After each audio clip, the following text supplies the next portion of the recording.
Bago natin simulan ang kwentong ito, shoutout muna natin yung mga bagong Warrior members natin na sina Edward Orial, Journey TV, at isang ayaw magpa-shoutout. Nga pala, inaanyayahan ko kayong mag-subscribe sa isa sa mga kapatid kong horror channel na si Hula Pawin TV. Super quality ng narration at ng content niya. Matutuwa din kayo. Simulan na natin to. Ang kwentong ito ay hango sa totoong buhay. Solidong karanasan ito ng kilala na ng karamihan sa inyo.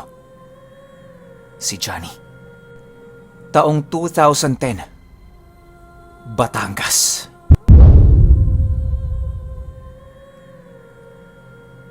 Tatlong buwan lang ang nakalipas. Pagpunta ko doon sa Bulacan, kinumusta ko yung pasyenteng ginamot namin ni Pards. Ang sagot sa akin ni Pards, maayos na siya. 100% nang nakarecover simula nung ginamot namin. Yun yung estudyante sa Batangas. Ang sagot ko, mabuti naman. Purihin ang Diyos. Sunod kong kinumusta yung grupo nilang active sa pagtulong sa Cavite. Medyo parang nainis sumagot si Pards Raya ng hindi mabuti. Kumbaga, parang medyo tagilid yung samahan nila na yon. At alam nyo ba yung dahilan? Dahil sa donasyon at budget ng grupo nila. Ang sabi ko sa kanya, ganyan talaga kapag merong involved na pera. Hindi magtatagal ang samahan. Isa yan sa mga ugat ng pagtatalo at gagamitin tong instrumento ng mga demonyo para mawasak kayo. Doon kasi sa healing mission nila sa Cavite, nagtitinda sila ng mga item. Bukod pa doon, kung pupunta sila sa lugar na pagdarausan ng healing mission, kailangan yung nag-imbita sa kanila, sagot lahat ang gastos ng grupo nila. Pamasahe, pagkain, allowance, bukod pa rin yung mga malilikom nilang donasyon doon. Ang isa sa mga pinag-ugatan ng away nila, yung hindi pagkakasundo sa presyo ng medalyong ibinibenta nila. Ang gusto kasing presyo ng leader nila nun, 400 pesos. Pero dahil mabait si Pards Ryan, 200 niya na lang itong ibinenta sa tao. Meron din naman kasing konkretong dahilan si Pards Ryan kung bakit 200 niya lang yun ibinenta sa tao na yun. Konsehal kasi yun. Tapos yun yung nag-a-assist sa kanila kapag nandoon sila sa lugar na nasasakupan nun. Kaya ano nga naman yung 200 pesos, di ba?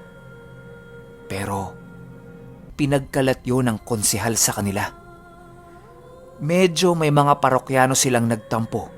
At ang sabi pa, pwede naman palang ibenta yun ng 200 pesos. Bakit sa atin? 400. Doon na medyo nagkaroon ng tampuhan yung grupo na yon ni Pards Ryan.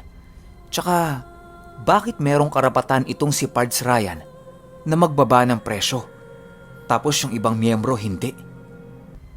Nagtampo na din si Josie at Kathy. Dahil sa tampo-tampo na yan, mas lalo silang nawala ng access doon sa nag-a-assist sa kanila.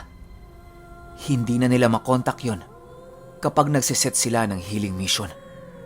Kumbaga, para kasing nasira yung image nila dito eh.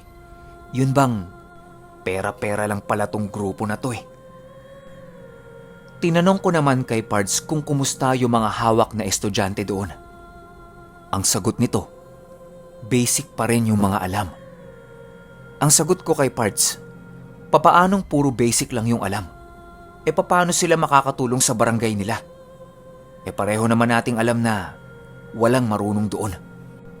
Wala nang nasagot si Pards Ryan sa akin dyan. Lumipas pa ang 1 linggo. Pilit naman akong pinapapunta ni Ate Tau. Meron kasi siyang pasyente doon. Nakikiusap sa akin na baka kung pwede puntahan ko naman para matingnan ko. Sinabi ko kay Ate Tau na pupunta ako. Niyaya ko si Pards Ryan nun, pero ang sabi niya, may trabaho siya.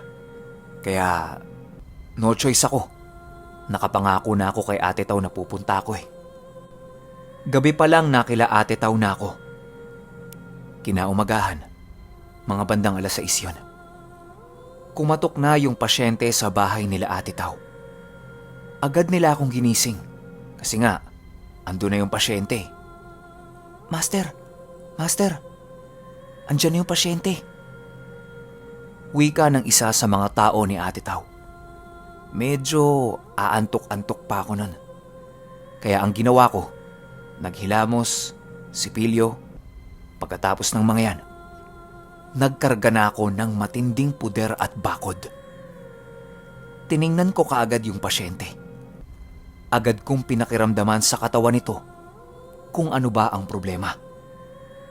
At ang nakita kong resulta, merong nang kukulam sa kanya.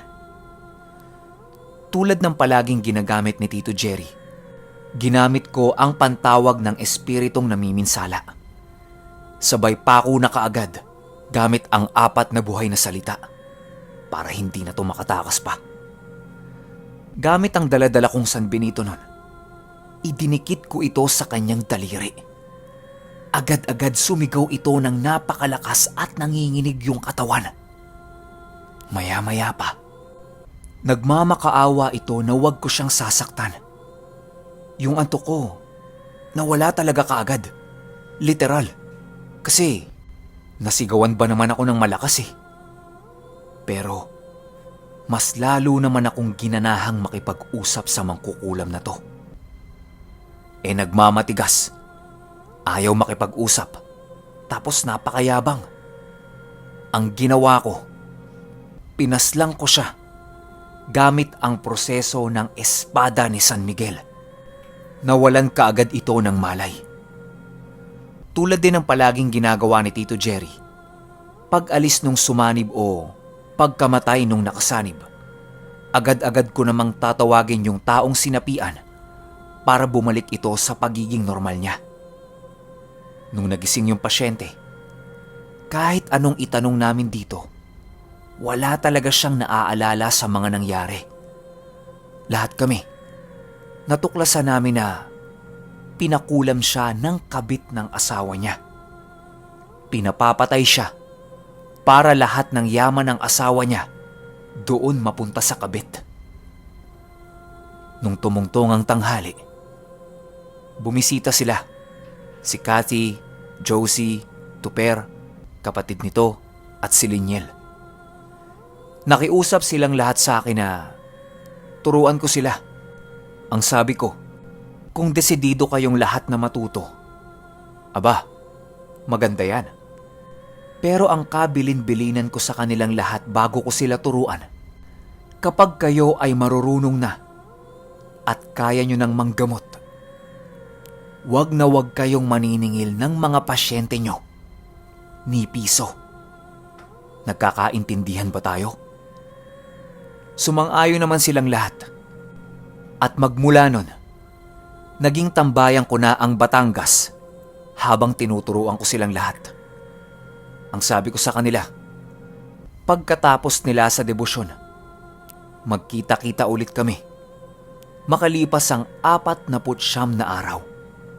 Medyo nalungkot sila dahil sa narinig nila. Pinalakas ko ang loob nila. Ang sabi ko, pagkatapos ng lahat-lahat ng yan, mapapalaban na kayo.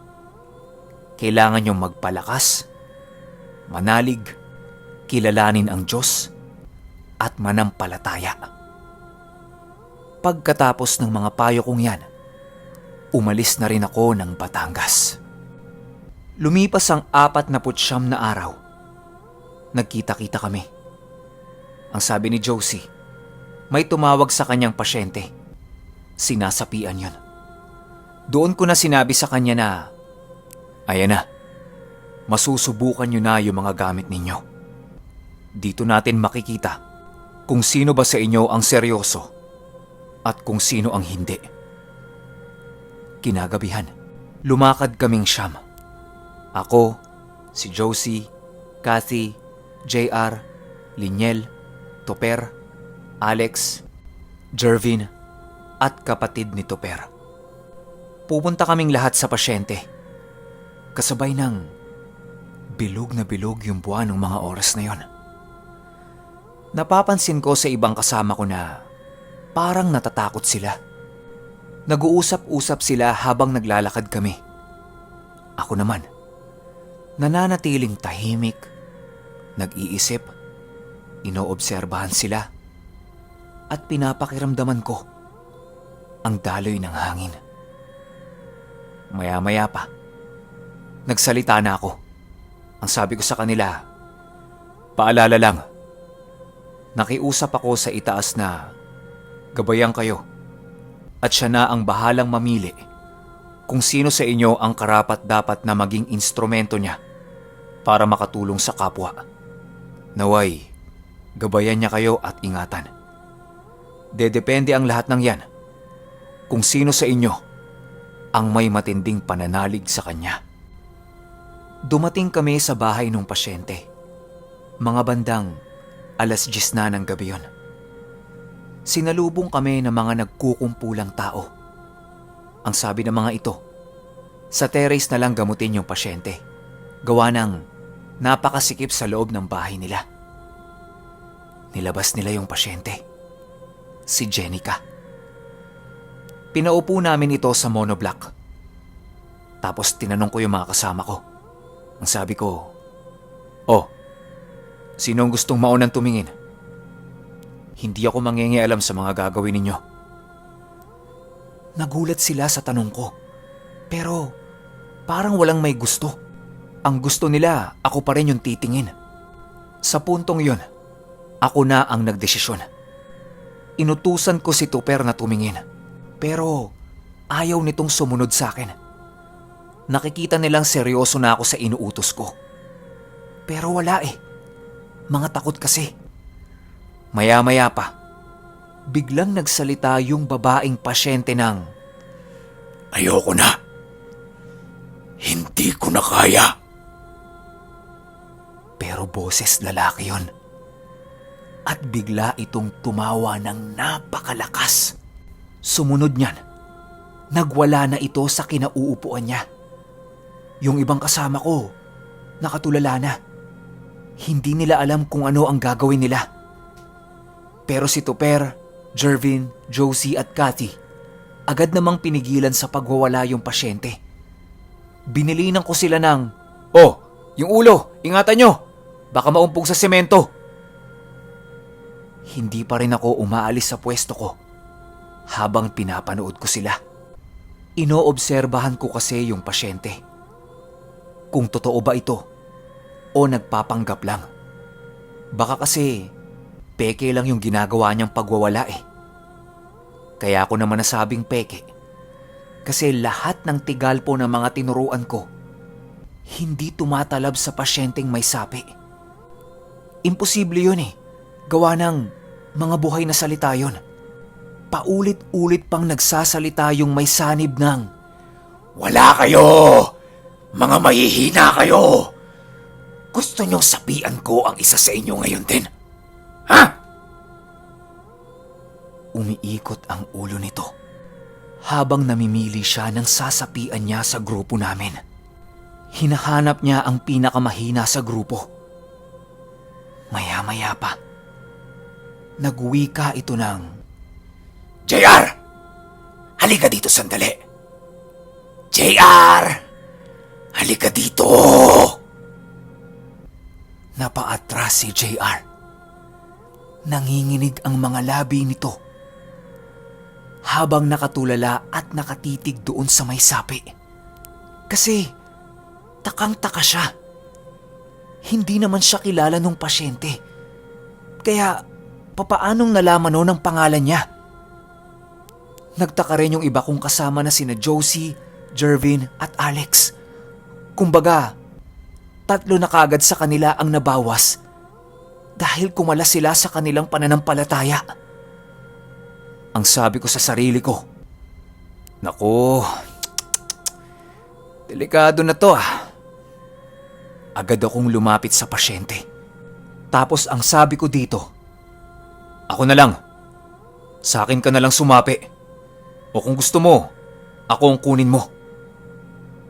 Sumagot ito ng, "Hindi! Ayoko sa'yo! Maraming espada!" Bigla-biglang nabuhayan na naman yung mga kasama ko. Ang sabi ko sa kanila na may halong galit na, "Ano ba kayo? Manalig nga kayo! Binabasa kayo ng kalaban. Lahat ng kahinaan nyo nakikita." Sabay biglang tumawa ng malakas yung pasyente. Wala na akong ibang magagawa. Kailangan ko nang gumalaw. Agad-agad ako nag-orasyon ng pangsaksak. Ito yung ginagamit na pamparusa ni Tito Jerry na kung tawagin namin ay sibat ni Longhino. Bigla itong sumigaw na naman ng napakalakas. Halos lahat ng mga kapitbahay nila nabubulabog na niya dahil sa sigaw niya. Pero walang lumalapit kasi lahat takot. Isipin niyo na lang, babae yun. Tapos yung sigaw malaking boses ng lalaki. Sinong lalapit dun, di ba? Binantaan ko siya na papaslangin ko siya o aalis siya sa katawan nun. Maya-maya pa, pansin kong parang nakalas nito yung pamako na nilagay ng mga kasama ko. Gumapang ito papalabas ng terrace nila. Kalmado ko siyang tinanong ng, "Hoy, saan ka pupunta?" Sumagot ito ng, "Alis na ako dito, pero isasama ko tong katawan niya." Yung galit, inis, pikon, lahat ng negative kong nararamdaman, nawala kasi tawang-tawa ako sa sinabi niya. Hindi ko kasi alam kung nananadya ba yun o naglolo ko lang. Ang sabi ko na lang kay Tuper, sila na uli yung bahala. Pagtulungan na nila, gamitin na nila lahat ng alam nila para mapalayas na yung masamang espiritu na yon. Umalis ako sa terrace at umupo sa malayo habang pinapanood sila. Si Cathy, kumuha ng pagkarami-raming asin. Si Topper naman, buntot pagi. Natutuwa ako sa nakikita ko kasi parang nagkakaisa na sila sa mga galaw nila. Pero dun sa pasyente, medyo duda pa rin ako. Magaling lumaro eh. Hindi tuloy ako makafocus sa dapat kong gawing orasyon. Nakita ko si Josie na tinulungan si Cathy. Sinabuyan niya ng asin yung pasyente. Si Cathy naman, isang dakot ng asin ang nilagay sa bunganga. Halos masuka-suka yung pasyente. Paano ba naman? Napakaraming asin nun. Si Topper naman, yung likod ng pasyente, pinipitik-pitik niya ng buntot pagi. Sigaw na ng sigaw yung pasyente. Siyempre napakahapdi nun. Sinigawan ko si Topper. Ang sabi ko, "Hoy, Topper! Asan yung tinuro ko sa'yo? Bakit hindi mo pagilitan yan para matapos na?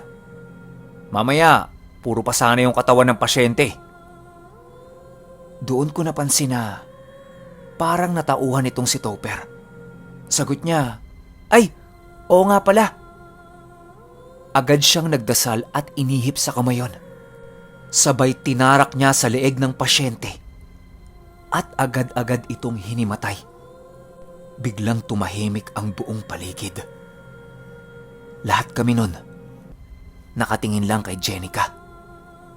Ang sabi ko, hindi pa tapos yan. Meron pang susunod na papasok. Hindi nga ako nagkamali. Maya-maya pa, nagwawala na naman ito at tawa ng tawa. Pigil lang ng pigil si Cathy at Josie habang si Topper naman tsumitsyempo sa leeg. Natsyempohan naman ni Topper yon. Nagilitan niya at agad-agad na namang bumagsak yung pasyente.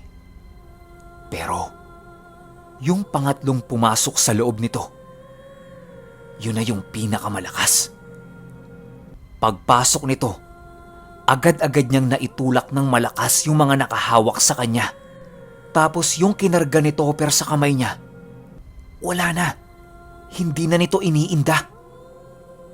Nung makita ko yun, ang sabi ko sa kanila, Ayan na!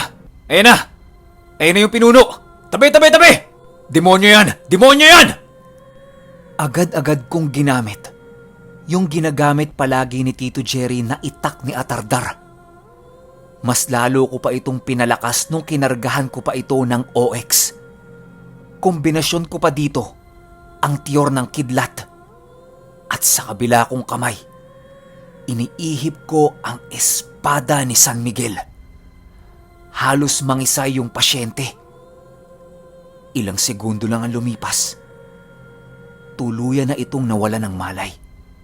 Ni pakikipag-usap, hindi na nito nagawa. Tinapos ko na kaagad. Inutusan ko sila na pabalikin na yung kaluluwa ng pasyente. Pero wala pa ding nakagawa. Gawa siguro ng mga takot sila. Gaya ulit ng gawain ni Tito Jerry. Nag-orasyon ako ng pangbalik. Sabay bigkas ng, "Jenica, balik." Biglang hinga ng malalim yung pasyente. Nagtatakang tanong pa nito na bakit ang daming tao. Nilapitan siya ng nanay niya at sinabi nitong sila yung mga gumamot sa'yo.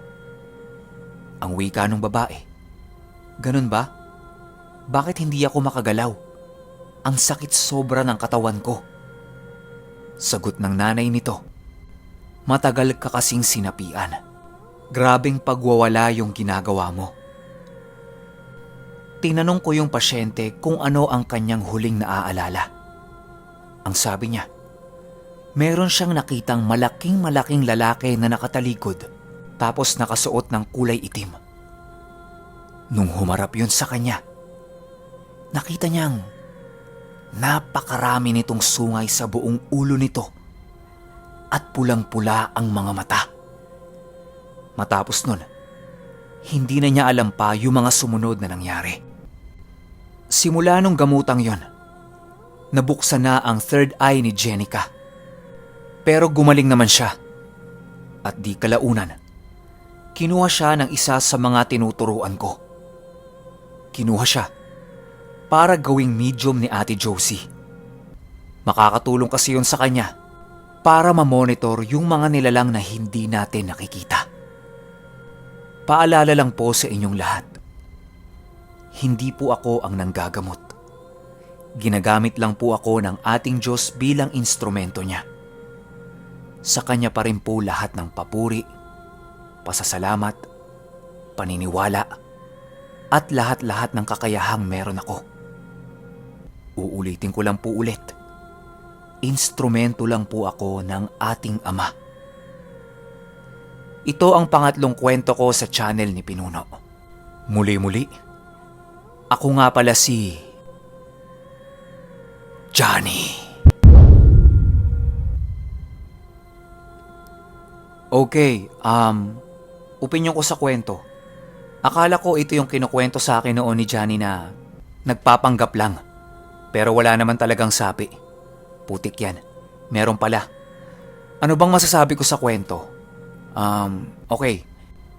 Ito yung mga sinasabi ko sa mga nag-PPM sa akin. Yung tungkol sa aral ng buhay na salita. 'Di ba? Gaya ng palagi kong nababanggit sa inyo. Hindi basta-basta yan. Kailangan alayan nyo ng oras, panahon, tapos buong-buo yung sarili mo na isusuko mo sa ating Ama. Kumbaga, willing ka talaga na gawin kanyang instrumento para makatulong ka sa mga nangangailangan. Hindi yan yung tipo na, "Uy, ang astig nung ginawa ni Johnny ah. Gusto ko yung gayahin. Makapag-aral nga ako ng mga buhay na salita." Nah, hindi ganun yun. Taon ang pinag-uusapan dito. Isipin nyo na lang yan si Johnny. Nagsimula yan magdasal, 11 anyos yan. Tapos ako, 9 years old. 30 na ako ngayon. Kaya, sa mga gustong matuto, maghanap kayo ng maestro na tututukan kayo at willing ding magturo. Yun lang. Hanggang sa susunod na kwento. Salamat.